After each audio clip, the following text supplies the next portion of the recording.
Hello everyone and welcome back to the channel. Today it is absolutely raining cats and dogs outside, so I am inside here. Instead of planting potatoes out there, I'm going through my seed collection, my 200 plus varieties of seeds. I know, I'm a little crazy. Today I just wanted to share with you some of my favorite seed varieties and some seeds that I'm planting this year out in the garden. I wanted to share with you the shapes, the colours, the sizes, everything I love about these heirloom seeds. I honestly get so much joy from buying seeds. Some girls are out there that are my age, they're buying shoes and clothes and adding that to their shopping cart, whereas I am adding another variety of seed to my shopping cart. I'm giggling and smiling cheekily as I do that, and as my cart goes over $30. That's a big spend for me. So anyway, join me as I talk everything about seeds. Grab a cup of tea because this may be a long video. So peas. So I've got all these different varieties of seeds. Actually, I have really old Mr. Fothergill seeds, which I don't like and I have not used. I probably need to chuck those out. But I have varieties of peas. My favorite variety is this telephone. I've gotten rid of the packet, but I will add photos in the corner here how they're supposed to look. These are telephone peas. They are shelling, popping peas. As you pop the shell and then eat the peas, you don't really eat the shell because it can be a bit tough. Another variety that I really particularly like is this Yakumo Giant. It's a Japanese variety of pea. It's a snow pea, but the seeds themselves are like purpley brown and they're really cool once they're dried. But these Yakumo Giants, they get really big snow peas, and they're quite delicious actually. Then I've got these beans. I've got these really old heirloom beans. This one's main yellow, and I got these seeds from Life Force Seeds. They're actually pretty good seeds. If you're in Australia, you can buy these seeds. So this one is like a yellow, it's a yellow bean, yellow and white. These are also pretty cool beans. This is the Black Calypso, I think, yep. It's a another heirloom, also called yin and yang because of the black and white, the yin and yang pattern. This one's called the Magpie. That one's a really black one, but here, let me find you a white one. Black and white. And then here the last of my very rare heirloom beans. This one is actually a bean that was like lost, and then they found it in a cave. It's called the cave bean. It says here, this bean is believed to have been found in a clay pot sealed with pitch in a cave in New Mexico. The pot and contents were carbon dated back 1500 years. So it's pretty cool. I like the look of this one. These are my summer seeds. I have categorized my seed containers summer, winter, and herbs and flowers. So my summers, I want to talk to you about cucumbers because I absolutely love cucumbers. I cannot get enough of them. And in this Tassie climate, I'm slightly worried how my cucumbers are going to turn out. Hopefully they will be fine. So I'm going to be planting the straight 8 cucumber. Then I will also be planting a Lebanese cucumber, love those.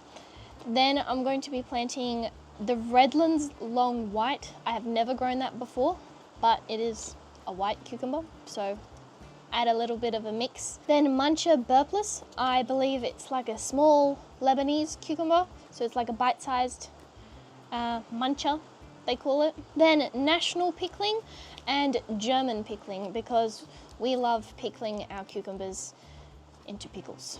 These varieties, I believe they're all relatively old, especially like the German Pickling and the Redlands Long White. I think that's an Australian heirloom. But things like the Muncher Burpless, I don't think those are heirloom cucumbers, unfortunately. But I still want to give them a try because more variety means more disease resistance, less pest stress, and I'm also figuring out what will like it here most in the Tassie climate.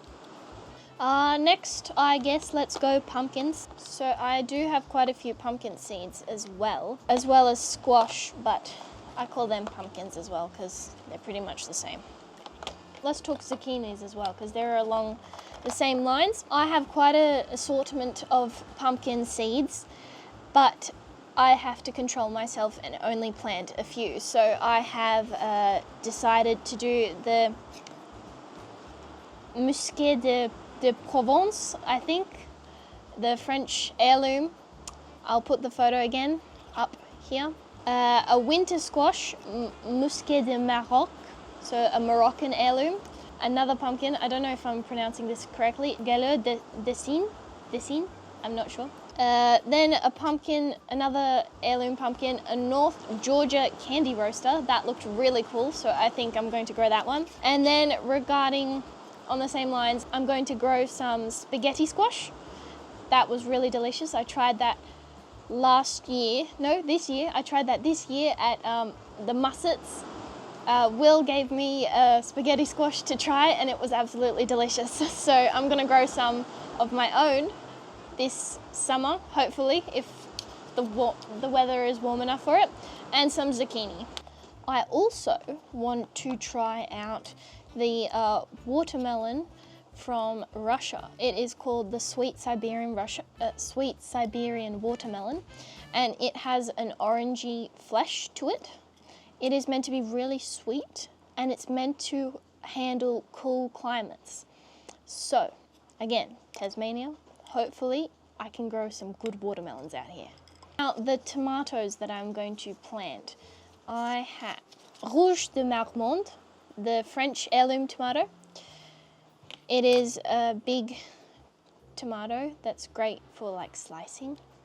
Then I'm going to grow the black cherry. That one is delicious. I've grown that before. It has lots of flavour. It's quite strong. Tomato Saint-Pierre, another French tomato. Principe Borghese or something. Italian heirloom tomato. Gold nugget and black Russian.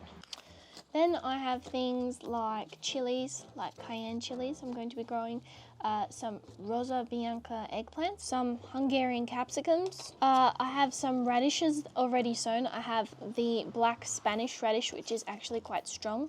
I have watermelon radishes sown. I have, they are amazing. They're green on the outside, a little bit of white, and then pink on the inside, so it's like a watermelon.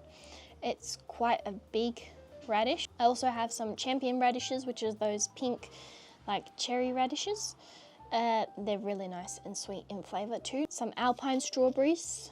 Gonna grow some alpine strawberries. They are absolutely delicious. Those woodland strawberries that you find in Europe, they're really good. They're a nice snack and they make for good like a cover crop too. A really cool cover crop that you can eat. So those are my seed varieties. Thank you for joining me on this little seed talk video, and I hope it has inspired you to go get some cool variety heirloom seeds, because you cannot find this stuff in the shops at all. Anyway, thank you for watching. Stay tuned to see how all of these vegetables and fruits and herbs and flowers end up, how they grow in my garden, in my big garden now. I have unlimited possibilities. Stay tuned for cool summer harvests, and like, subscribe and share, and I'll see you on the next video.